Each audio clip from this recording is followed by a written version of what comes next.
Breaking news ఈ యొక్క వీడియోలో మరి ఎబోలా వైరస్ కోసం అయితే కొన్ని ముఖ్యమైన అప్డేట్స్ అయితే రావడం జరిగింది. ప్రతి ఒక్కరు కూడా చూడండి, ప్రజలంతా కూడా అప్రమత్తంగా ఉండాలని చెప్పేసి మరి హెచ్చరికలు కూడా జారీ చేయడం జరిగిందనమాట అఫీషియల్గా. ఏంటి ఆ వివరాలు అనేది గమనిద్దాం. మరి మొదటిసారి కనుక ఛానల్ చూస్తున్నట్లయితే సబ్స్క్రైబ్ చేసుకుని వీడియోని లైక్ చేయడం మాత్రం మర్చిపోకండి. వేరే వాళ్ళకి కూడా షేర్ చేయండి, ఎందుకంటే మీకు కాకపోయినా అట్లీస్ట్ వేరే వాళ్ళకైనా ఉపయోగపడే అవకాశం ఉంటుంది కాబట్టి జాగ్రత్త పడతారు. వారందరికీ కూడా షేర్ చేయండి. ఇక లేట్ చేయకుండా టాపిక్ అనేది చూద్దాం. ఎబోలా వైరస్ ఇప్పటికీ మనందరికీ తెలుసు. ఎబోలా వైరస్ వింటే మరి కరోనా పరిస్థితులు మళ్ళీ చూస్తామా అన్న టెన్షన్స్ అయితే అందరిలో కూడా నెలకొంది. ఎందుకంటే మనకి ప్రభుత్వం వైపు నుంచి వచ్చే ఫోర్స్ కూడా అలా ఉందన్నమాట. ఎబోలా వైరస్ తీవ్రత ఏ స్థాయిలో ఉంటుందని గతంలో కూడా చెప్పడం జరిగింది. అది ఏ స్థాయిలో ఉంటుందంటే, కరోనా ఫర్ ఎగ్జాంపుల్ 100 మందిలో ఒక 20 నుంచి 30% అంటే ఒక 20 నుంచి 30 మంది వరకు వస్తే, ఈ యొక్క ఎబోలా వైరస్ మాత్రం దాదాపుగా 45 నుంచి 50 మంది వరకు రావచ్చు. అంటే అప్రాక్సిమేట్లీ మనం చూసుకున్నట్లయితే 50% మరి కవర్ అయిపోతుంది. ఇందులో భాగంగా చాలామంది కూడా టెన్షన్ అయితే పడుతూ ఉన్నారు, ఎబోలా వైరస్ పట్ల ఎలా జాగ్రత్తలు తీసుకోవాలని. ఈ జాగ్రత్తల సంగతి పక్కన పెడితే ఇప్పటికే మనకు ఒక అప్డేట్ అయితే రావడం జరిగింది. ఎబోలా వైరస్పై విశాఖలో అప్రమత్తం.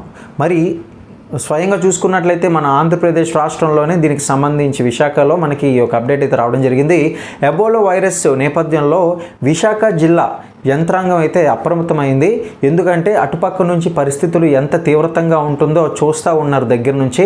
అంటే లైవ్గా మనందరికీ తెలుస్తూ ఉంది. చాలామంది న్యూస్ ఫాలో అవ్వకపోవచ్చు, కానీ ప్రతి ఒక్క అప్డేట్ కూడా దీనిపై నుంచి ఫోకస్ పెట్టడం అయితే జరుగుతుంది అనమాట ప్రభుత్వం. ఎందుకంటే లాక్డౌన్ వేస్తే పరిస్థితులు ఎంత తీవ్రత స్థాయికి వెళ్తుందో అనేది ప్రభుత్వానికి స్వయంగా తెలుసు. మరి అటువంటి పరిస్థితులు ఏ మాత్రం కూడా తీసుకురాకూడదని గతంలో కూడా కొన్ని దేశాలకు వెళ్ళొద్దని చెప్పి స్వయంగా పిఎం మోదీ గారు అయితే ప్రకటన చేశారు.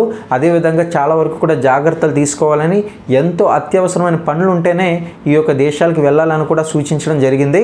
అయితే ఇప్పుడు మనం చూడొచ్చు, ఈ యొక్క విశాఖపట్నంలో అప్రమత్తంగా ఉండాల్సిన వెనుకున్న అసలు సిచ్యువేషన్ ఏంటంటే కనుక, మరి సింగపూర్ నుంచి విశాఖకు వచ్చే విమాన ప్రయాణికులకు వైద్య పరీక్షలు చేస్తూ జ్వరం కానీ లేకపోతే వైరస్ యొక్క లక్షణాలు కానీ ఉన్నవారి శాంపిల్స్ అన్నీ కూడా మరి పూణే ల్యాబ్కి అయితే పంపి ఏర్పాట్లు అయితే చేశారు. ఇందులో భాగంగానే ప్రభుత్వం ఛాతీ ఆసుపత్రుల్లో 30 పడకలతో ప్రత్యేక ఐసోలేషన్ వార్డు, ఏయు సహా నగరంలోని మరి అన్ని కాలేజీల్లో కూడా సుమారు 400 మంది చూసుకున్నట్లయితే 400 మంది ఆఫ్రికా విద్యార్థులైతే చదువుతున్న నేపథ్యంలో అధికారులు అప్రమత్తంగా వ్యవహరిస్తున్నారు. ఇందులో భాగంగా ప్రతి ఒక్కరు కూడా ఇదే అప్రమత్తంగా ఉండాలని, ప్రతి ఒక్కరు కూడా తగిన జాగ్రత్తలు తీసుకోవాలని.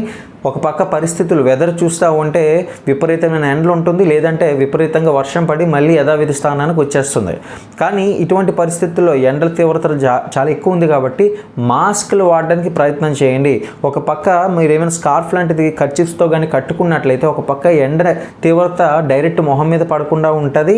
మనకి అంత అంటే కళ్ళు తిరిగి పడిపోయే పరిస్థితులు కూడా తక్కువగా ఉంటుంది. దానికి తోడు ఈ యొక్క వైరస్ల ప్రభావం కూడా స్ప్రెడ్ అవ్వకుండా 2 పనులు కూడా జరుగుతుందని చెప్పి జాగ్రత్తలు తీసుకోవాలని మరీ ప్రభుత్వం నుంచి కొంతమంది అధికారుల నుంచి అఫీషియల్గా ఈ యొక్క ప్రకటనలు అయితే విడుదల కావడం జరిగింది. అందరికీ కూడా ఈ యొక్క హెచ్చరికలు జారీ చేస్తూ మరి బ్రేకింగ్ అప్డేట్ అయితే మీ వరకు తీసుకురావడం జరిగింది. కాబట్టి ఈ వీడియోని లైక్ చేస్తూ ప్రతి ఒక్కరికి షేర్ చేయండి. మరిన్ని అప్డేట్స్ కోసం ఛానల్ని సబ్స్క్రైబ్ చేసుకోండి.